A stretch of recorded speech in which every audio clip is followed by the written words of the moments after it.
धोखे का खेल। धूप में तपता रेगिस्तान था, पर वहां बर्फ सी ठंडी एक सांस गूंज रही थी। धोखा, एक टूटी हुई तलवार लहूलुहान हाथों में थमी थी और सामने खून में भीगा एक नकाब गिरा पड़ा था, जिस पर लिखा था, भाई। कुछ ही दूरी पर एक साधु अपने त्रिशूल में उलझी राख से कुछ देख रहा था। उसने आंखें खोली और बुदबुदाया, अब युग बदलेगा, जब भाई भाई का अंत करेगा और प्रेम विनाश की जड़ बनेगा। उसके शब्द हवा में तैरते गए और कहानी शुरू हुई। एक ऐसी दास्तान जिसे अब तक छुपाया गया था। राजा लखन, एक योद्धा जिसकी तलवार से युद्ध थर्राते थे, और उसका भाई राजा महेंद्र, धैर्य का प्रतीक, न्याय का राजा। दोनों साथ पले, साथ लड़े, साथ हंसे। पर फिर एक दिन लखन अचानक युद्ध के मैदान से लापता हो गया। घोषणा हुई, लखन शहीद हो गया है। और चंद्रकला, जो लखन की मंगेतर थी, उसकी शादी महेंद्र से कर दी गई। पर कोई नहीं जानता था लखन मरा नहीं था, वह कैद था। जहाँ एक ऐसे लोक में जहाँ समय स्थिर था, वहाँ उसका कैदी कोई राक्षस नहीं बल्कि छल था। नाम था दंभ कासुर। दंभ कासुर कोई शारीरिक राक्षस नहीं था, वह एक विचार था। ऐसा विचार जो रिश्तों को पल में तोड़ दे,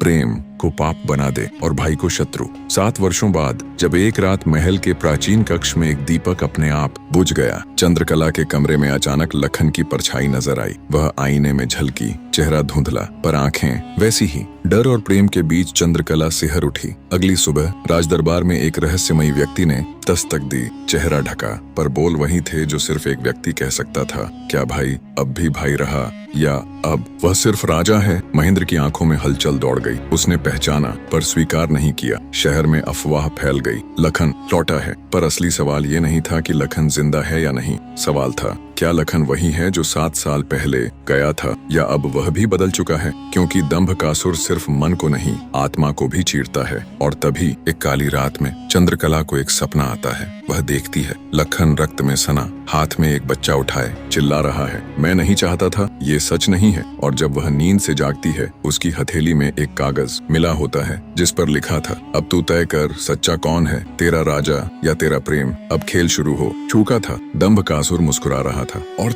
क्या तुम पहचान सकोगे सच्चा चेहरा? तो मेरे प्यारे दर्शकों, इस चैनल पर बने रहने के लिए DK गुरु चैनल को सब्सक्राइब करें और वीडियो को लाइक करके एक प्यारा सा कमेंट कर देना। मिलते हैं नेक्स्ट वीडियो में।